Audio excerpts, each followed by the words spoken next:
حضرت سیدنا فاروق اعظم رضی اللہ، میں تفصیل سے بات کروں گا اگلے جمعے جناب فاروق اعظم کے احوال پر۔ حضرت عمر فاروق رضی اللہ تعالیٰ عنہ بدر کے میدان میں جب نکلے نا بدر میں، تو حضرت عمر سے حضور نے تجویز مانگی، فرمایا صف بندی کیسے کریں، کس طرح لڑنا ہے؟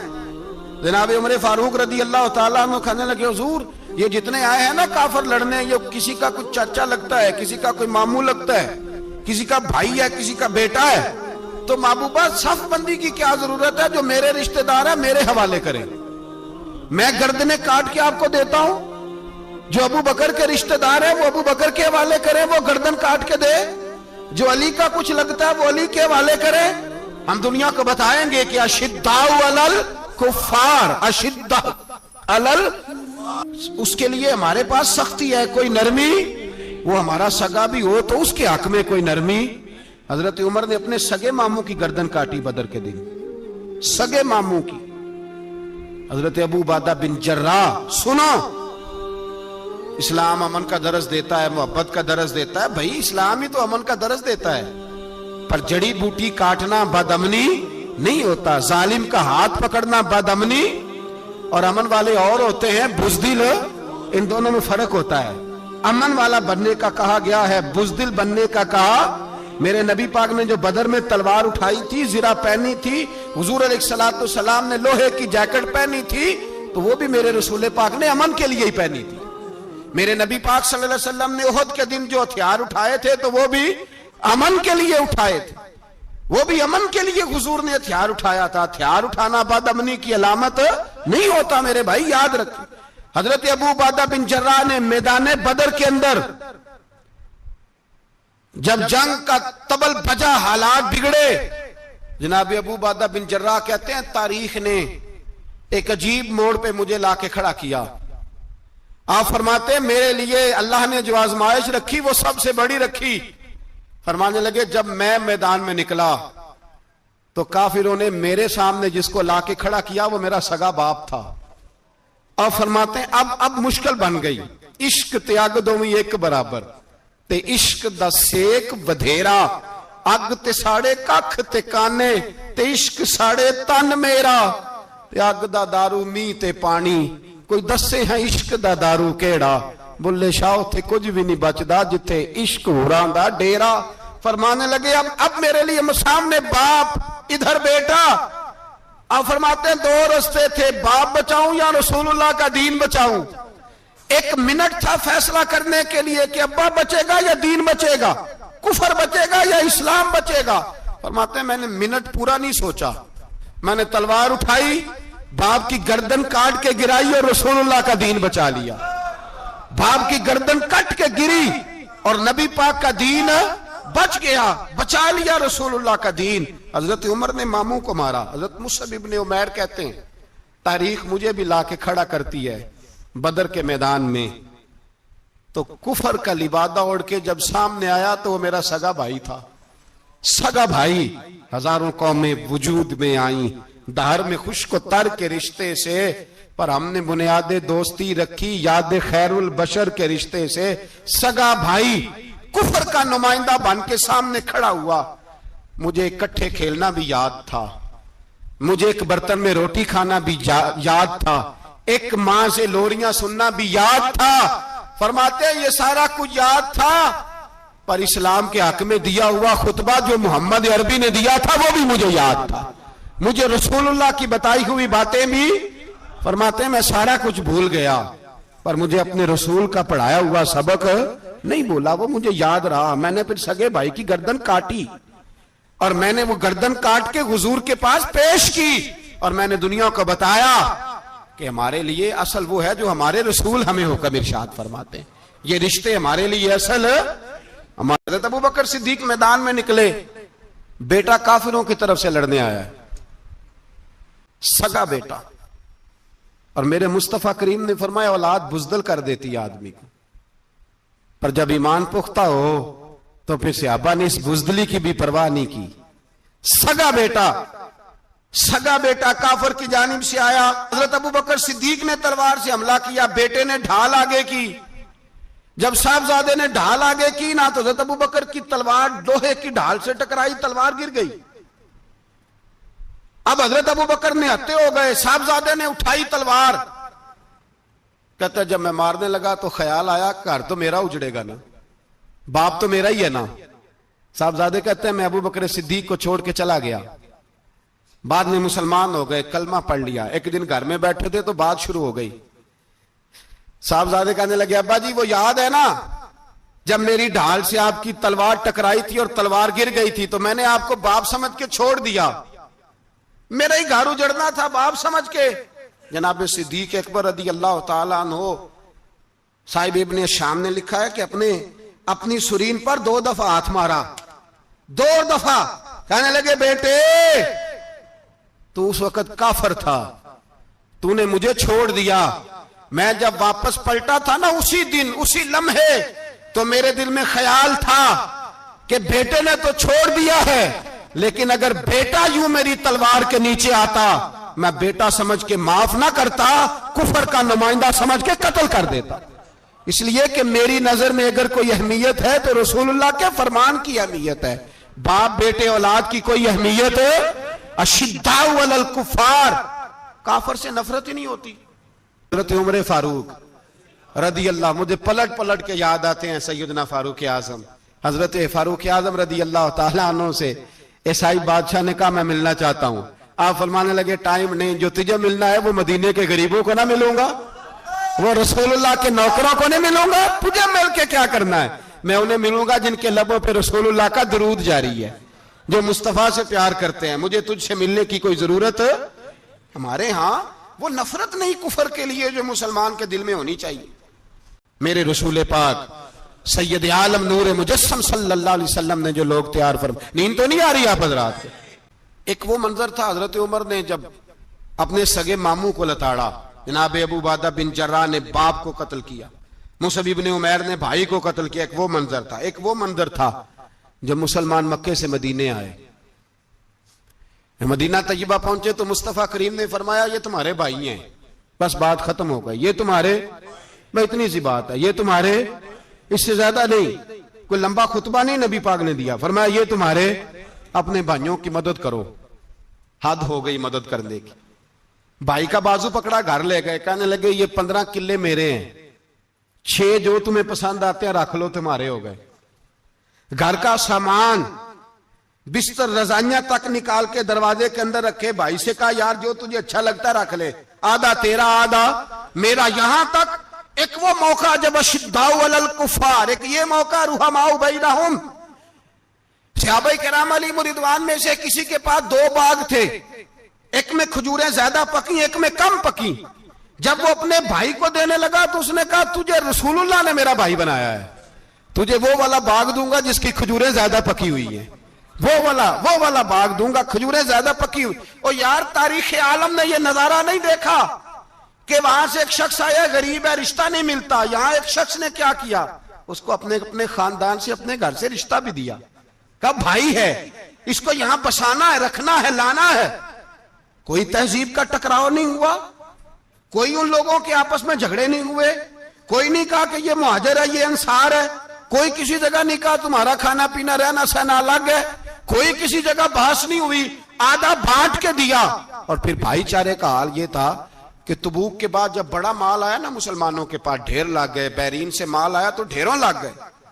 تو رسول پاک صلی اللہ علیہ وسلم نے انصار مدینہ کو بلایا, مدینے والوں کو. فرمایا تم نے بڑا احسار کیا تھا اپنے بھائیوں پر, تم نے اپنی آدھی جائیدادیں دے دی تھی, تم نے رحماء بینہم کا پورا مظاہرہ عملاً کر کے دکھایا تھا. اب مال آ گیا ہے, 2 آپشن میں تمہیں دیتا ہوں, 2 قسم کی ترجیحات, ایک چیز قبول کر لو. کہا یا رسول اللہ صلی اللہ علیہ وسلم حکم فرمائیے. فرمایا یہاں تو جو مال تم نے اپنے مہاجر بھائیوں کو دیا ہے وہ واپس لے لو, وہ تم واپس لے لو, اور یہ جو مال آیا یہ میں ان میں بانٹ دیتا ہوں. یا اس طرح کرو کہ میں یہ مال تمہارے درمیان آپس میں آدھا آدھا بانٹ دیتا ہوں, یا تمہیں کچھ فیصد زیادہ دے دیتے ہیں انہیں کم دے دیتے ہیں. بات ہو رہی تھی, انصار چپ تھے. حضور نے فرمایا بولتے کیوں نہیں, پتہ محبوب کو بھی ہے کہ یہ بولیں گے تو مجھے بھی ٹھنڈ پڑے گی اور قیامت تک ساری امت کو سکون ملے گا. فرمایا بولو.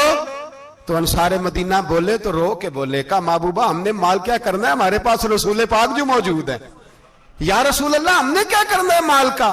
حضور جو اب آیا یہ بھی سارا انہیں دے دیں، جو ہم نے دیا تھا انہیں وہ بھی ان کے پاس رہنے دیں، اور یا رسول اللہ جو بعد میں آئے وہ بھی انہیں دے دیں۔ ہماری شرط یہ ہے کہ ہمارے درمیان اللہ کے رسول موجود رہنے چاہیے، محبوب ہمارے درمیان رہیں، مال و دولت کی ہمیں ضرورت ہے، یہ رحماء بینہم میں آپس میں بانٹ کے ہر چیز اپنے بھائیوں کو دے دی۔ حضرت عمر عیسائی بادشاہ ٹائم مانگتا تو کہتا ہے کوئی ٹائم نہیں، چل دوڑ جا۔ ملک شام جاتے ہیں، جب فتح ہوتے ہیں حضرت سعد بن ابی وقاص بلاتے ہیں، شام جاتے ہیں تو حضرت عمر کہتے ہیں شام آئے ہیں یار، سب سے پہلا کام یہ کر بلال کا تو پتہ کر، یہاں سنا ہے بلال حبشی کا مکان بھی کہیں نیڑے نیڑے ہے، پتہ تو کر۔ حضرت بلال حبشی حضرت سیدنا سعد کہنے لگے حضور بلا نہ لیں، فرمایا نہیں، وہ مصطفیٰ کا غلام ہے تو میرا تو امام ہے، میں گھر ملنے جاؤں گا، گھر رحماء بینہم، کالے رنگ کے حبشی غلام سیدنا بلال حبشی کو ملنے گھر گئے، اور جناب عمر جا کے بیٹھک میں انتظار کرنے لگے، گویا ڈرائنگ روم میں بیٹھے انتظار ہونے لگا۔ جناب سیدنا بلال آئے تو حضرت عمر اٹھ کے کھڑے ہوئے۔ ملک شام کے لوگوں نے یہ منظر عجیب دیکھا کہ جناب عمر فاروق ایک حبشی کے لیے کھڑے ہوئے، اور جب کھڑے ہوئے تو حضرت بلال کہنے لگے عمر بیٹھ جاؤ، یہ کیا کر رہے ہو؟ تو حضرت سیدنا عمر رو پڑے، کہنے لگے بلال تو حبشی پہلے تھا، جب سے رسول اللہ کا غلام بنا ہے ساری امت کا امام بن گیا، ساری امت کا تو امام بن گیا ہے جب سے تو نبی پاک صلی اللہ تعالی علیہ وسلم کا غلام بنا۔ بھائی یاد رکھیں، جب اشداء علی الکفار کی بات تھی تو اپنے سگے قتل ہو گئے، اور جب رحماء بینہم کی بات تھی تو پھر یہ نہیں دیکھا یہ حبشی ہے۔ توجہ ہے میری بات پر؟ جاگ رہے نا آپ لوگ؟ ادھر دیکھیں، پھر یہ نہیں دیکھا کہ یہ حبشی ہے، یہ رومی ہے، یہ کون ہے، پھر یہ دیکھا کہ یہ رسول اللہ کا غلام ہے صلی اللہ۔ حضرت ابوبکر صدیق رضی اللہ تعالیٰ عنہ سے کسی نے پوچھا تھا بدر میں فتح کیسے ہوئی؟ اب بھی مسلمان کہتے ہیں نہیں جی کیسے لڑیں گے جی، ہمیں اپنا بڑا مسئلہ ہے۔ یہ کمزور لوگوں کی باتیں ہیں، کمزور جو خدا والے ہوتے ہیں ان کی یہ سوچ نہیں ہوتی، یہ آرزو کرم اور میں آپ سے کروں، یہ بھیک اس کو جیتیے جس کا خدا نہ ہو۔ یہ کمزور لوگ ہیں جو کہتے ہیں نہیں کیسے ہوگا، کس طرح ہوگا، جن کو پتا ہو کہ ہماری غیبی طاقت ہے ہماری۔ حضرت ابوبکر صدیق رضی اللہ تعالیٰ پوچھا جناب بدر میں کیسے جیت گئے؟ تلواریں زیادہ تھی، نیزے زیادہ تھے، یا آپ کو جاسوسی زیادہ تھی، پتہ زیادہ تھا کہ یوں قابو آئیں گے کافر؟ تو ابوبکر صدیق فرمانے لگے نہ نیزوں سے جیتے نہ تلواروں سے جیتے، ہم جو بدر میں جیتے ہیں تو مصطفیٰ کی نمازوں سے جیتے ہیں، ہمیں جو بدر میں کامیابی ملی تو رسول اللہ کی دعاؤں کی برکت سے ملی۔ فرمانے لگے کافر ساری رات شرابیں پیتے رہے، ساری رات وہ ناچ گانے میں مصروف رہے، اور میں حضور کے خیمے میں موجود تھا، نبی پاک ساری رات نماز پڑھتے رہے، ساری رات حضور نماز پڑھتے رہے، ساری رات اللہ سے دعا کرتے رہے۔ فرمایا صبح جو کامیابی ملی تو یہ مصطفیٰ کی نمازوں کی برکت سے ملی۔ ایک بزرگ کی میں بات سن رہا تھا، وہ کہہ رہے تھے اب نمازیں عبادتیں ریاضتیں بعد میں کرنا، پہلے جہاد کرو۔ کہہ رہے تھے اب نکل کر خانقاہوں سے ادا کر رسم شبیری، عبادتیں ریاضتیں تلاوتیں درود بعد میں ہوگا، پہلے جہاد۔ تو میں نے کہا صاحب عبادتیں تلاوتیں درود ہو کہاں رہا ہے، پہلے وہ جگہ تو بتائیں۔ خانقاہوں پہ تو عرس ہو رہا ہے، سال کے بعد ڈھول لگ رہا ہے۔ وہ جو زمانہ تھا نا کہ خانقاہ شریف پہ شام تک قرآن مجید ختم ہوگا، فجر کے بعد 50,000 درود پڑھا جائے گا، وہاں لوگ آئے ہیں تو وہاں ذکر کرتے کرتے لوگ اس قدر مست ہوئے کہ انہیں ہوش ہی نہیں کہاں کہ کہاں گئے، وہ تو دور ختم ہو گیا۔ اب کہاں ہے خانقاہ میں؟ اب تو نظر نیاز رہ گئی، ختم شریف رہ گیا، عرس پاک رہ گیا، باقی تو معاملہ ختم ہے۔ وہ کہاں گیا معاملہ سارا؟ بھائی دعائیں التجائیں۔ شہاب الدین غوری سے پوچھا جناب فتح کیسے ہوئی؟ کہنے لگے خواجہ معین الدین اجمیری کی دعاؤں کی برکت سے۔ فرماتے ہیں بابا دعا مانگتا تھا، ہم جہاد کرتے تھے، اللہ کامیابی دے دیتا تھا۔ بھائی وہ عبادت، وہ ریاضت، وہ مسلمان جو رات کو اپنے رب کو منا لیا کرتا تھا، وہ اپنی عبادت کے زور پر اللہ تبارک و تعالیٰ کی بارگاہ میں آہو زاری۔ حضور نے فرمایا الدعاء صلاح المومن، دعا مومن کا ہتھیار ہے۔ دعا مومن کا، بول کے بتانا ہے، دعا مومن کا۔ فرمایا مومن یہ ہتھیار چلا سکتا ہے، یہ ہتھیار کافر کے پاس موجود ہے۔ حضرت زید بن حارثہ رضی اللہ تعالیٰ عنہ کو نہ پکڑ کے کچھ کافر ان کو پکڑ کے لے گئے تو ایک درخت کے ساتھ باندھ لیا، کہنے لگے تمہیں قتل کریں گے، حضور کے صحابی ہیں رضی اللہ تعالی۔ جب کافر آپ کو قتل کرنے لگا نا تو انہوں نے درخت کے ساتھ اچھی طریقے سے ٹانگیں باندھ لی، ہاتھ باندھ لیے، گردن باندھ لی، کہنے لگا بلا اپنے رب کو۔ تو حضرت زید رضی اللہ تعالیٰ عنہ فرمانے لگے میں تو شہید ہونے کو تیار تھا، لیکن تو نے آزمانے کا پروگرام بنایا تو ٹھیک ہے، میں پھر بلانے لگا ہوں اپنے رب کی مدد کو، اے اللہ مدد فرما۔ اس نے اتنی دیر میں تلوار نیام سے نکال لی، اے اللہ مدد فرما۔ اس نے جب تک دونوں ہاتھوں میں تلوار سونت لی، اے اللہ مدد فرما۔ جب تیسری بار آپ نے یہ کہا تو اس نے تلوار اٹھائی، کہا اللہ مدد فرما۔ حضرت زید رضی اللہ تعالیٰ عنہ کہتے ہیں جب چوتھی بار میری زبان سے لفظ نکلے، کافر کے ہاتھ میں تلوار تھی پر گردن بھی اس کی کٹ کے نیچے گر گئی، کہ گردن کٹ کے اسی وقت نیچے گری۔ مجھے کسی نے کھولا، نہ مارنے والا نظر آیا، نہ گردن کاٹنے والا نظر آیا، نہ مجھے کھولنے والا۔ تو میں نے کہا آنے والے تو بتا تو سوئی تو کون ہے؟ تو کہنے لگے میں جبریل امین ہوں، میں جبریل امین ہوں، میں جبریل، مجھے دشمنوں نہ چھیڑو، میرا ہے کوئی جہاں میں، مجھے دشمنوں نہ چھیڑو، میرا ہے کوئی جہاں میں ابھی پکار لوں گا، نہیں دور ہے مدینہ۔ کہا جب تو نے، حضرت جبریل کہنے لگے جب تو نے پہلی دفعہ کہا نا اللہ مدد فرما تو میں سدرۃ المنتہا پہ تھا، مجھے حکم ہوا جبریل دیر نہ کرنا۔ فرماتے ہیں جب دوسری دفعہ تو نے کہا نا اللہ مدد فرما تو میں 7ویں آسمان پہ تھا، اور جب تیسری دفعہ کہا مدد فرما تو میں پہلے آسمان پہ تھا، اور فرمایا جب تو نے کہا چوتھی دفعہ اللہ مدد فرما تو میں تیرے سرانے کھڑا تھا، میں تیرے سرانے۔ تو بھائی اب تو اجتماعی دعا بھی نہیں رہی ہماری، اب تو یہ والا سوتا بھی، اکبر الآبادی نے کہا تھا مصیبت میں بھی اب یاد خدا ہم کو نہیں آتی، دعا منہ سے نہ نکلی جیبوں سے عرضیاں نکلی۔ حضرت عمر فاروق اللہ اکبر، حضرت عمر جیسا بندہ 24 لاکھ مربع میل کا حکمران، اور شاہ روم کو خط لکھ کے کہتا ہے میں منت نہیں کرتا میں حکم دیتا ہوں۔ اتنا تگڑا بندہ۔ جنگ قادسیہ کے لیے حضرت سعد بن ابی وقاص کو بھیجا، فتوح شام پڑھ کے دیکھیں۔ حضرت عمر بڑے پریشان ہیں، اتنے دن ہو گئے کوئی رپورٹ ہی نہیں آئی۔ اب تو موبائل ہے نا، ایک ایک منٹ کی رپورٹ لیں آپ، بلکہ آپ ایک ایک منٹ کی فوٹو لیں، آپ رپورٹ تو دور رہ گئی۔ حضرت عمر فاروق رضی اللہ تعالیٰ عنہ بڑے پریشان ہیں کہ قادسیہ میں حضرت سعد بن ابی وقاص کے ساتھ لوگ جہاد کرنے گئے، رپورٹ کوئی نہیں آ رہی۔ اتنے پریشان تھے کہ باہر نکل کے نا اس رستے پہ بیٹھ جاتے جو رستہ قادسیہ کی طرف سے آتا تھا، جو بھی آتا جاتا پوچھتے جنگ کے کیا حالات ہیں۔ ادھر جب اللہ نے فتح دے دی نا تو حضرت سعد بن ابی وقاص رضی اللہ تعالیٰ عنہ نے ایک قاصد کو خط دے کے بھیجا، کہنے لگے عمر کے پاس جاؤ، انہیں اطلاع دو کہ الحمدللہ اللہ نے اسلام کو فتح عطا کر دی۔ یہ حضرت عمر کو جا کے دینا، وہ بڑے پریشان ہوں گے۔ وہ جو اس زمانے میں اس طرح ہوتا تھا کہ کئی دور دور سے صحابہ جو دوسرے شہروں کے ملکوں کے رہنے والے ہوتے تھے وہ بھی آ کے شامل ہو جاتے تھے جہاد میں۔ کوئی ایک دفعہ مدینے آیا، کوئی 2 دفعہ آیا، پھر اپنے اپنے علاقوں میں بہت سارے لوگوں نے زیادہ دفعہ حضرت عمر کو دیکھا بھی نہیں تھا۔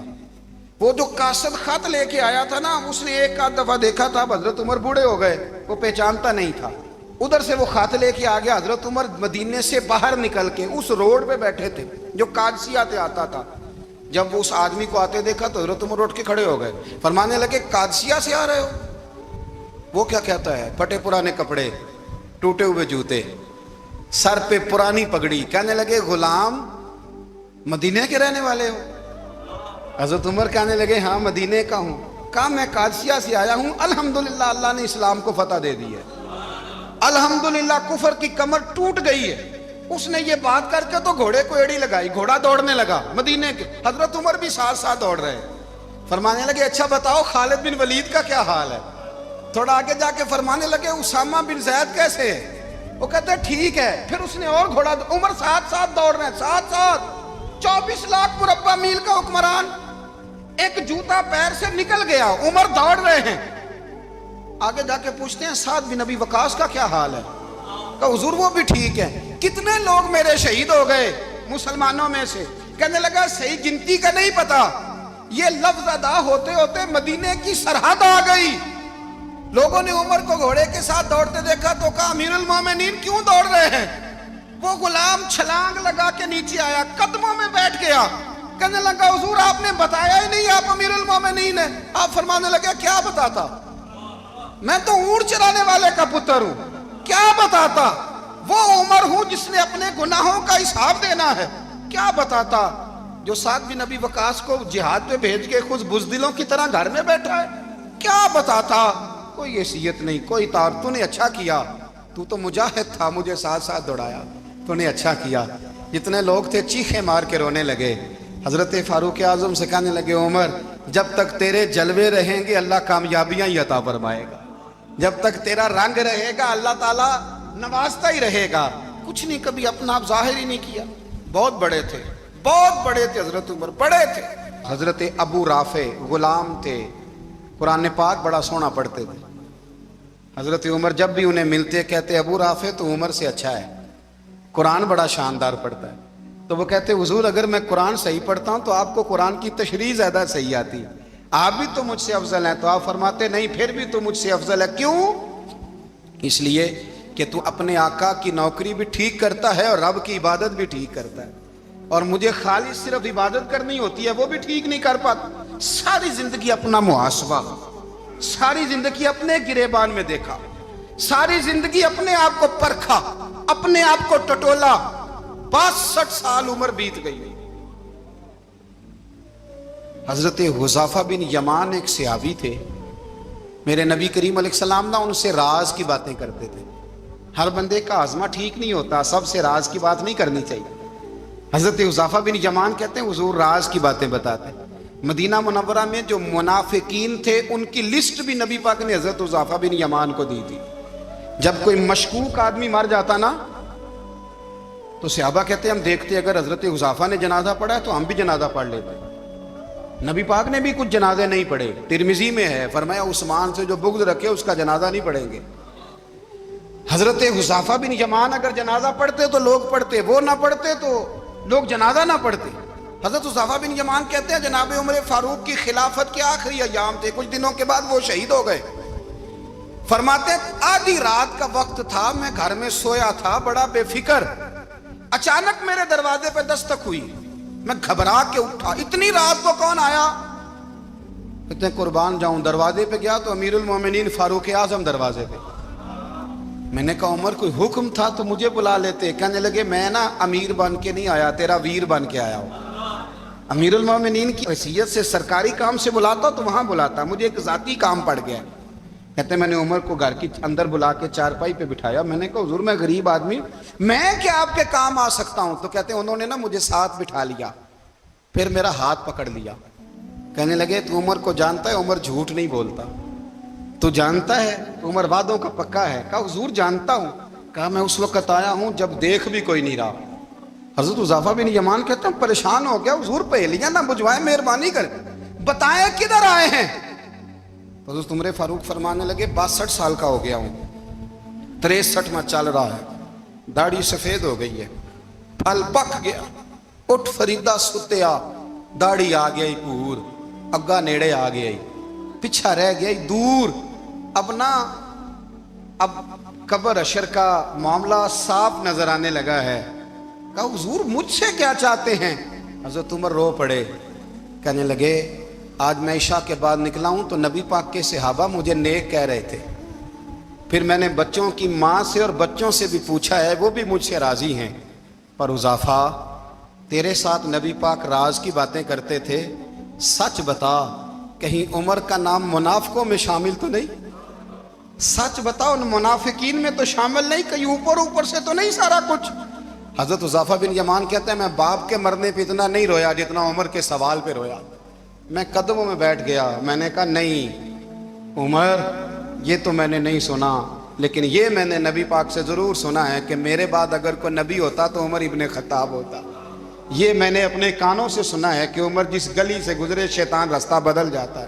یہ میں نے اپنے کانوں سے سنا ہے کہ 950 سال حضرت جبریل جناب عمر کی شان بیان کریں تو پھر بھی بیان نہیں ہو سکتا، یہ میں نے ضرور سنا۔ دوستو ساری زندگی حضرت عمر نے اگر دوسروں کا محاسبہ کیا تو اپنا اور اپنے بچوں کا بھی کڑا خیال رکھا، اپنی ذات پر بڑی توجہ دی۔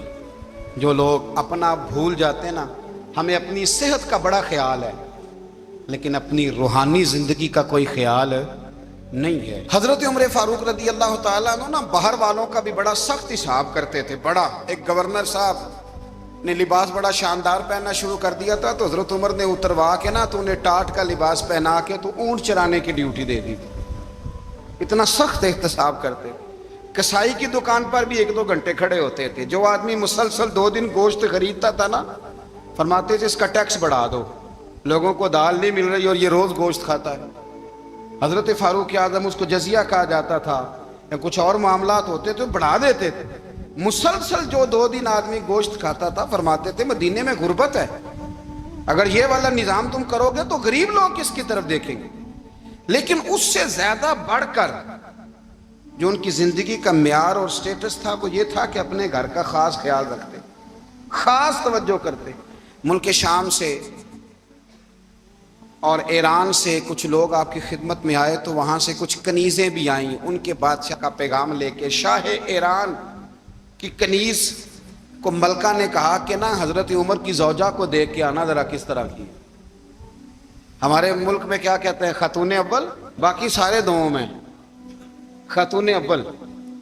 ذرا خاتون اول کو دیکھ کے آنا۔ تو وہ جب آئی نا گھر میں ملنے تو کہا کہ مجھے میری ملکہ نے کہا تھا کہ عمر کی زوجہ سے، اہلیہ سے ملاقات کر کے آنا۔ تو حضرت عمر کی اہلیہ نے نا ایک جوڑا کپڑوں کا دے دیا ملکہ کے لیے اور ایک خوشبو کی شیشی دے دی۔ اب جب وہ تحفے وہاں گئے تو اس ملکہ نے نا کچھ سونے کا سامان بھیجا، کچھ زیورات بھیجے، کچھ تحائف بھیجے۔ جب حضرت عمر کے گھر آئے نا، وہ خادم لے کے آیا، اس نے کہا جی آپ کی اہلیہ نے تحفے بھیجے تھے، تو جواب میں شاہ ایران کی بیوی نے، یہاں جس ملک کا وہ سفیر تھا، انہوں نے بھی یہ بھیجے ہیں۔ تو حضرت عمر فاروق نا وہ تحفے لے کے گھر گئے تو جا کے کہنے لگے اپنی اہلیہ سے، یہ تو کب سے تحفے تحائف بھیجنے لگ گئی ہے؟ یہ کب سے نظام شروع ہو گیا؟ تو کہ حضور تحفہ دینا لینا تو ٹھیک ہے، سنت ہے، محبت بڑھتی ہے، تو یہ کوئی قباحت نہیں، اور میں نے اپنی ذاتی استعمال کے لیے جو چیزیں رکھی تھی وہ میں نے دی ہیں۔ تو حضرت عمر فاروق رضی اللہ تعالیٰ عنہ فرمانے لگے ہم نے کسی ملک کے ساتھ اور اس کے بادشاہ کے ساتھ ذاتی تعلق نہیں بنانا، تعلق جو بھی بنے گا رسول اللہ کے دین کی برکت سے بنے گا۔ ذاتی رشتے نہیں ہم نے قائم کرنے، ذاتی۔ آپ کے ملک کی جو ایئر لائن جس کا ہر سال خسارے کا ڈنڈورا پیٹا جاتا ہے نا، وہ ہمارے بادشاہ صاحب اور صدر صاحب اگر غیر ملکیوں کو گھوڑا کبھی بھیجنا ہو نا، گھوڑا، تو پورا ایک جہاز گھوڑا لے کے تحفے میں جاتا ہے، پورا جہاز غریب قوم کا یہ سرمایہ۔ اور قوم بڑی بادشاہ ہے، لائنوں میں لگ کے ووٹ دیتی ہے۔ 2 کام ہمیشہ لائن میں لگ کے کرنے، ایک بل لائن میں لگ کے جمع کرانا ہے اور ایک ووٹ لائن میں لگ کے، تاکہ پھر پورے 5 سال لائن میں ہی لگے رہیں۔ مرضی سے آپ ووٹ دینا، پر جو بات درست ہے اس کو سنو۔ حضرت عمر فاروق رضی اللہ تعالیٰ عنہ نے اپنی اہلیہ سے پوچھا کتنے کا تھا وہ تیرا جوڑا اور خوشبو کی شیشی؟ انہوں نے کہا 3 دینار کی۔ فرمایا یہ 3 دینار تیرے اور باقی جو تحفے آئے ہیں وہ تو خود کہہ، چونکہ اس نے تیرے نام بھیجے ہیں، تو کہہ کہ میں مال غنیمت میں دیتی ہوں، تو کہہ میں مسلمانوں کو کہہ۔ تو زوجہ ہنس پڑی، کہنے لگی میں نام بھی کہوں تو مجھے کہنا تو پڑے گا ہی، کہنا تو میں نے ہے ہی، کیونکہ سامنے عمر فاروق ہیں، لہذا فرمایا کہہ دیتی ہوں میں نے دیا خزانے کو۔ حضرت عمر نے جمع کرا لیا۔ میں یہ کیا بات ہوں، میرے گھر والے جو مرضی کریں، ان کا معیار زندگی جس طرح کا مرضی ہو۔ اور حضرت عمر ایک جملہ کہا کرتے تھے، اللہ کرے کہ یہ باتیں اس دور حاضر میں ہماری سمجھ میں آئیں۔ حضرت عمر فاروق رضی اللہ تعالیٰ عنہ اپنے بچوں کو فرمایا کرتے تھے کہ بہت آدمی کو بھوک لگی ہو نا، اور پھر اس کی پسند کا کھانا پکا ہو، جتنے شوق سے وہ اس کھانے کو دیکھتا ہے نا، فرمایا اس طرح پوری قوم اپنے بادشاہوں کے خاندان کو دیکھتی ہے، اس تیزی کے ساتھ دیکھتے ہیں کہ ان کے گھر میں کیا ہو رہا ہے، ان کا معیار زندگی کیا ہے، ان کا سٹیٹس کیا ہے۔ آپ کے بچے دونوں کاروبار کے لیے مصر گئے، ایک بہت بڑا قافلہ گیا مدینے سے مصر تجارت کے لیے، تو یہ گئے تجارت کے لیے، تو حضرت عبداللہ ابن عمر، حضرت عبید اللہ ابن عمر، حضرت عمر کے دونوں بیٹے گئے۔ جناب عمر فاروق کے بچے جب وہاں پہنچے تو مصر کے گورنر نے نا لوگوں کو تعارف کرایا کہ یہ عمر فاروق کے بیٹے ہیں۔ ایک چھوٹی سی بات کر دوں، کہ چودھری کے بیٹے کو کون بتاتا ہے کہ تو چودھری کا بیٹا ہے؟ باہر والے بتاتے ہیں، گھر والے۔ اور سیٹھ صاحب کے بیٹے کو کون بتاتا ہے کہ تو سیٹھ صاحب کا بیٹا ہے؟ اور مالک کو کون بتاتا ہے کہ تو مالک کا بیٹا ہے اور یہ کرایہ دار ہے؟ یہ کون بتاتا ہے؟ یہ سوچ ہم دیتے ہیں بچوں کو۔ چودھری اور کمی کی سوچ، امیر اور غریب کی سوچ، مالک اور کرایہ دار کی سوچ، گھر کے مالک کی اور کام کرنے والے کی سوچ، یہ ہم دیتے ہیں۔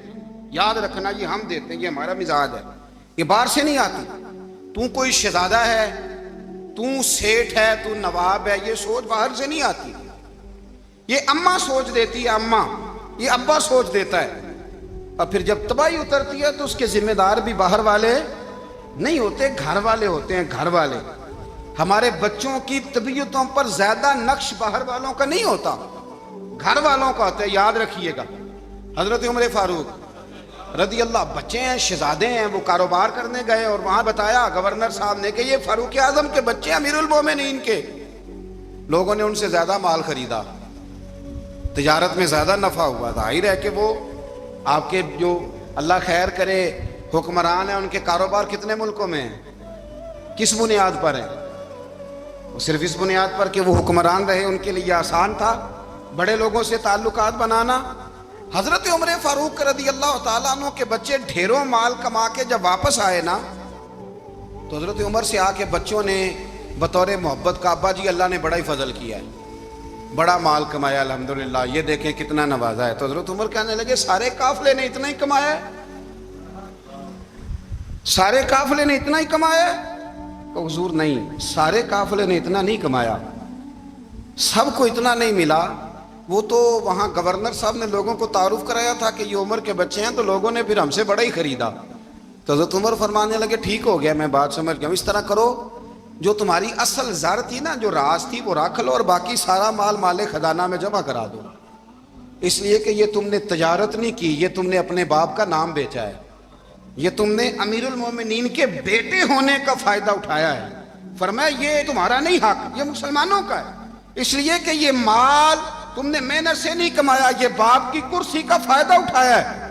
اور فرمایا اگر تم نے مال جمع نہ کرایا تو میں مال بھی لے لوں گا زبردستی اور کوڑے بھی ماروں گا، ڈبل سزا دوں گا، مرضی سے جمع کراؤ گے تو کوڑوں سے بچ جاؤ گے۔ بڑے بیٹے نے تو جمع کرا دیا، تو چھوٹا تھوڑا پریشان ہوا، تو حضرت عبداللہ ابن عمر چھوٹے بھائی کا ماتھا چوم کے کہنے لگے بیٹے چپ کر کے جمع کرا، یہاں بھی فخر کر کے ہم عمر کے بیٹے ہیں، اور قیامت میں بھی فخر کریں گے کہ ہم فاروق اعظم کے بیٹے ہیں۔ یہاں بھی ناز کریں گے اور وہاں بھی ناز کریں گے کہ عمر کے بچے ہیں۔ ہمارے باپ نے خود بھی حلال ہی کھایا ہے، اور جب ہماری کمانے کی باری آئی ہے تو ہمیں حکم بھی حلال کھانے کا دیا۔ بھائی ہمارا مزاج نہیں۔ بچہ جب لے کے آتا ہے 2 لاکھ روپیہ تو کبھی پوچھے کہاں سے آیا ہے؟ جب وہ پہلے دن غلط دوستوں کے پاس جا کے بیٹھتا ہے تو کبھی نکالا ہے گھر سے اسے؟ یہ بہت سارے خمیازے ہمیں اس لیے بھگتنے پڑتے ہیں کہ ہم ابتدا میں سوراخ بند نہیں کرتے، جب اس میں شگاف پڑ جاتا ہے، سیلاب آتا ہے تو ہمیں ہوش آتی ہے۔ حضرت عمر نے اپنے گھر میں نگرانی رکھی، کڑی نگرانی، زیادہ نماز گھر میں پڑھتے تھے حضرت عمر، نفلی نمازیں زیادہ کیوں بلا؟ میرے اساتذہ مجھے حکم دیتے تھے کہ فرض نماز کے علاوہ نمازیں گھر میں پڑھنا، بچوں کو عادت پڑے گی، ذوق پیدا ہوگا، ان کو پتہ چلے گا کہ ہمارے گھر میں 5 وقت کوئی اور کام بھی ہوتا ہے۔ بھائی یاد رکھیں کہ آپ نے اگر سجدہ کرنا ہے تو بچہ لیٹ جائے گا، اسے پتہ کوئی نہیں سجدہ کیا ہے، لیکن جب گھر میں کبھی قرآن ابا جی کھول لیں نا، میں اکثر کہتا ہوں جب ابا جی کا موڈ بن جائے نا لیکچر دینے کا، وہ گھر میں شروع ہو جاتے ہیں، کہتے ہیں آپ لوگ نماز نہیں پڑھتے اس لیے میرے کاروبار میں برکت کوئی نہیں، تم سویرے قرآن پاک نہیں کھولتے تو میں تباہ ہو گیا ہوں۔ تو میاں آپ نے کب گھر میں قرآن پاک کھولا تھا؟ آپ نے کب نماز پڑھی؟ آپ نے کب گھر کے اندر اللہ رسول کا ذکر کیا تھا؟ آپ نے کب حدیث چھیڑی؟ آپ نے بھی تو گھر کے اندر جب بھی آپ آئے ہیں تو آپ نے وہی کچھ کیا جو دنیا دار کرتے ہیں۔ آپ بھی تو اپنا موبائل لے کے الگ کونے میں بیٹھ گئے، آپ نے بھی تو کہا ہے کہ اب تمہارے چینل ختم، اب میری مرضی والا چلے گا۔ تو جو آپ نے کیا ہے بچے بھی وہی کام کریں گے۔ آپ نے بھی گپ شپ لگائی ہے تو وہ بھی لگا رہے ہیں۔ یہ سمجھ لیں جو کام آپ کریں گے، آپ اپنے بچوں کی سیرت میں اس کا جلوہ دیکھ لیں گے۔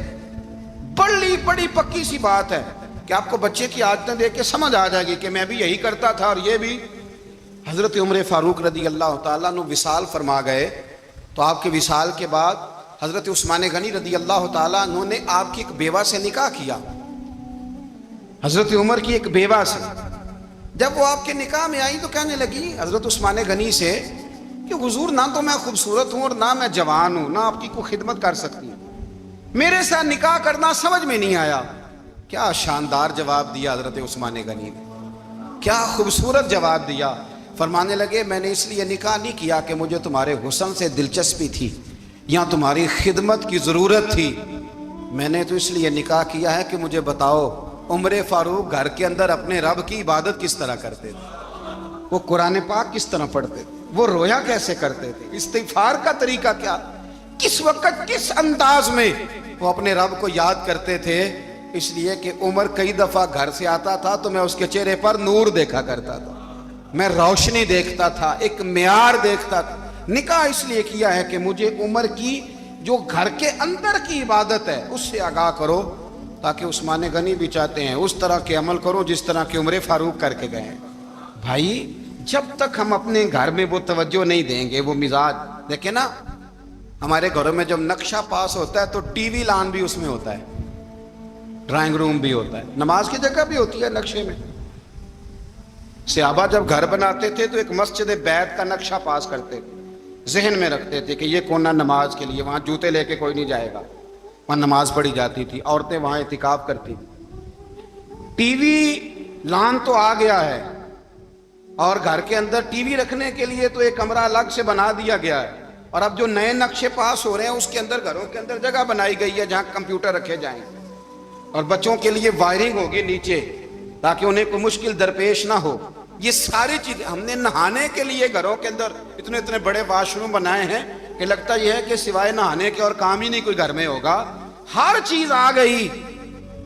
پر اللہ کرے کوئی تفسیر بھی ٹیبل پہ پڑی نظر آئے، کوئی حدیث کی کتاب بھی ٹیبل پہ پڑی نظر آئے۔ اللہ کرے کہ جس طرح ابا لطیفہ سن کے آتا ہے تو جب تک سنا نہ لے اسے ہضم نہیں ہوتا، اللہ کرے کہ وہ جمعے میں بیان سن کے جائے تو اس کا بھی دل کرے میں اپنے بچوں کو سناؤں، وہ نبی پاک کی کوئی حدیث کہیں سے سنے تو گھر جا کے سنائے۔ جب تک یہ معیار نہیں بنتا آپ کیسے توقع کرتے ہیں کہ گھر کے اندر اللہ کی رحمتیں نازل ہوں گی؟ آپ یہ کیسے توقع کرتے ہیں کہ گھر کے اندر وہ معیار اور وہ مزاج بنے گا؟ حضرت عمر فاروق نے ذاتی زندگی پر جو توجہ دی، گھر والوں کے معیار پر جو توجہ دی حضرت عمر فاروق رضی اللہ تعالیٰ عنہ نے، وہ بھی بڑی دیدنی ہے۔ حضرت ابو موسیٰ اشعری کو نا آپ نے وزیر خزانہ بنایا تھا، تو حضرت ابو موسیٰ اشعری کہتے ہیں کہ حضرت عمر کو شیخ خزانے میں رہنے تو دیتے نہیں تھے۔ ایک دن نا میں صفائی کر رہا تھا اس کمرے کی جس میں خزانہ رہتا تھا۔ ہمارے تو ملک میں جو جاتا ہے وہ صفائی کر کے ہی جاتا ہے، اللہ خیر کرے۔ اور خیر معیار بدلتا ہے، جو پچھلی حکومت ہوتی ہے وہ قرضہ اٹھاتی ہے، وہ باہر سے جاتی ہے تو قرضہ لے کے آتی ہے، اور جو نہیں آتی ہے وہ کہتی ہے ہمیں پیکج مل گیا ہے، وہ قرضہ نہیں اٹھاتے۔ ان کو کیا ملتا ہے؟ یعنی پچھلی نے قرضہ لیا تھا اور ہم نے، واہ جی واہ کیا خوبصورت انداز ہے، اس کا نام بدل کے نا، انہوں نے قرضہ لیا تھا اور ہم نے، میں کہا بڑے شاندار سیانے بندے ہو گئی۔ حضرت سیدنا ابو موسیٰ اشعری کہتے ہیں کہ میں نے نا مال غنیمت کی صفائی کی تو ایک دینار مجھے نا کہیں پڑا ہوا مل گیا، تو فرماتے ہمیں اجازت ہوتی تھی کہ ایک آدھ دینار ہم اپنی مرضی سے کہیں خرچ کر سکتے تھے، اگر آپ ناراض نہ ہوں تو ہمارے ہاں جب چیئرمین صاحب ناظم صاحب ٹھیکے دیتے ہیں تو ٹھیکیدار ان کا چھوٹا بھائی ہوتا ہے یا چچا کا بیٹا ہوتا ہے یا خالہ کا بیٹا ہوتا ہے، وہ خود ناظم ہوتے ہیں اور ان کا چھوٹا بھائی ٹھیکیدار ہوتا ہے، یعنی وہ نا سارا کچھ گھر کے اندر ہی رہتا ہے، گھر کے اندر ایک پیسہ دیتا ہے دوسرا واپس اس کو واپس کر دیتا ہے، گھر کے اندر ہی۔ اب تو خیر ہمارے لوگ سمجھدار ہو گئے، ایک بندہ ایک سیاسی جماعت میں ہوتا ہے، دوسرا دوسری میں، اور تیسرا جس کی بھی حکومت آئی حکومت تو ہماری رہے گی نا، ایک بندہ تو ہے نا اس جماعت میں۔ یہ اچھا لوگوں نے ایک طریقہ نکالا ہے۔ تو حضرت عمر کے بیٹے گزر رہا تھا تو حضرت ابو موسیٰ اشعری کہتے ہیں میں نے صفائی کی تو ایک دینار نکلا، تو میں نے وہ ایک دینار نا حضرت عمر کے بیٹے کو دے دیا۔ میں نے کہا لو بیٹا اپنے چچا کی طرف سے تحفہ۔ اور گھر جا کے انہوں نے حضرت عمر کو بتایا کہ چچا نے پیسے دیے ہیں، چھوٹے بچے تھے۔ حضرت عمر نے حضرت ابو موسیٰ اشعری کو بلا لیا اور بلا کے فرمانے لگے میں تو تمہیں اپنا دوست جانتا تھا اور تو نے میری اولاد کو ہی دنیا دار بنانا شروع کر دیا، میرے بچوں کو تم نے دنیا دار پیسوں پہ لگانا شروع کر دیا، میں تو تمہیں یار سمجھتا تھا۔ فرمایا تمہیں چاہیے تھا میرے بیٹے کو نصیحت کرتے